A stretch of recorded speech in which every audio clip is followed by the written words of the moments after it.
Olá! Bem, hoje a gente vai mergulhar numa investigação bem interessante. Vamos tentar seguir um fio quase que invisível que conecta quatro passagens bíblicas que, sério, parecem não ter nada a ver uma com a outra. É como se fôssemos montar um quebra-cabeça fascinante. Então, a grande pergunta que vai guiar nossa conversa é essa. O que pode conectar, olha só, um templo em ruínas, uma visão lá do céu, um salmo super pessoal sobre a criação do corpo humano e um provérbio misterioso sobre coisas que nunca se satisfazem? Parece mesmo um quebra-cabeça, né? E é exatamente isso que a gente vai fazer, montar peça por peça. Vamos dar uma olhada nas nossas peças. Elas vêm de lugares bem distintos da Bíblia, do livro de Ageu, do Apocalipse, do famoso Salmo 139 e de Provérbios. Cada um desses textos guarda uma pista essencial para a gente desvendar esse mistério todo. Ok, vamos começar com Ageu. Essa é a peça, digamos, mais pé no chão, mais concreta do nosso quebra-cabeça. A história aqui começa com algo bem físico: alicerces, construção e, claro, prioridades esquecidas. Para a gente entender o cenário, é o seguinte: o povo de Israel tinha acabado de voltar do exílio na Babilônia. Estava todo mundo na correria, reconstruindo a própria vida, as próprias casas. Só que o templo, que era para ser o coração da vida espiritual deles, continuava lá, em ruínas. E aí vem a fala direta do profeta Ageu, que nossa, é quase uma bronca. A pergunta que ele faz é bem cortante, sabe? Ela meio que obriga o povo a encarar de frente essa diferença gritante entre o conforto das próprias casas e o abandono total do espaço sagrado. E esse quadro aqui deixa esse conflito bem claro, né? De um lado, a gente vê o foco no bem-estar individual, nas casas bonitas, bem acabadas, e do outro, a necessidade coletiva, espiritual, a de um templo, um lugar para a presença de Deus, que estava completamente largado.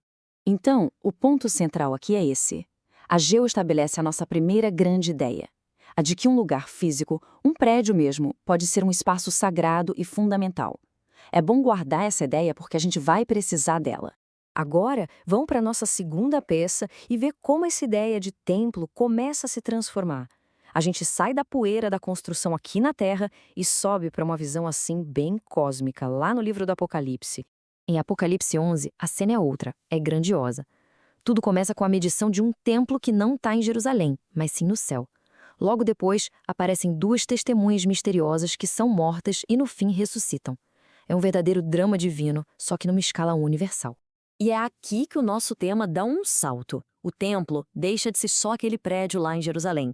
Ele vira um palco simbólico, cósmico, o epicentro do conflito entre o bem e o mal. A escala da coisa toda mudou completamente.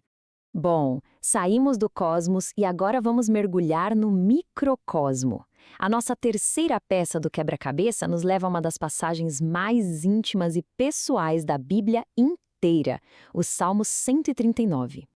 Olha que interessante. O salmista aqui está maravilhado, não com um prédio ou com uma visão no céu, mas com a sua própria criação. O corpo humano é retratado aqui como uma verdadeira obra de arte divina. O Salmo começa descrevendo uma consciência divina que vê absolutamente tudo. Cada movimento, cada passo, nada, absolutamente nada passa despercebido. É uma presença constante e total. Mas a coisa vai ainda mais fundo. Não se trata só das ações, do que a gente faz por fora. A divindade, segundo o Salmo, conhece até os pensamentos antes mesmo deles se formarem. A intimidade aqui é total. Penetra na própria mente. E aqui a gente chega no ponto máximo dessa intimidade. O salmista descreve como ele foi tecido no ventre da mãe. Cada fibra, cada pedacinho do seu ser foi formado de propósito. É o ato de criação mais pessoal que dá para imaginar. A conclusão que a gente tira daqui é muito poderosa. A gente viu o templo físico de Ageu e o templo cósmico de Apocalipse. Agora, o Salmo 139 nos apresenta um terceiro tipo de templo, o nosso próprio corpo. Um espaço sagrado criado de forma maravilhosa. Certo? Com esses três tipos de templo em mente, o físico, o cósmico e o pessoal, a gente chega na nossa última peça. E Provérbios nos traz um enigma que, à primeira vista, parece não ter nada a ver com o resto, mas é ele que vai amarrar tudo no final. O autor de Provérbios nos apresenta um tipo de charada, uma lista de coisas que são, por natureza, insaciáveis.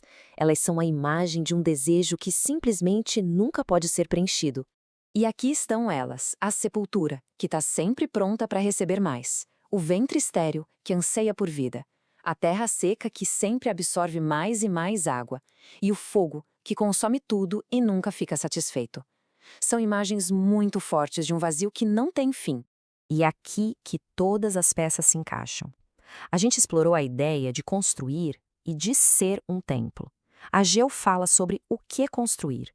Apocalipse mostra o palco onde se constrói. O Salmo 139 revela quem é a construção. E aí vem Provérbios e pergunta, mas para quê? É para satisfazer um desejo infinito, sem propósito, como o fogo ou a sepultura? Ou será que tem algo mais? E assim, aquele fio invisível que conectou esses 4 textos tão diferentes nos deixa com essa pergunta final. Se o nosso corpo, a nossa comunidade e até o universo podem ser vistos como espaços sagrados, qual é o propósito da nossa construção? Afinal, para que estamos construindo?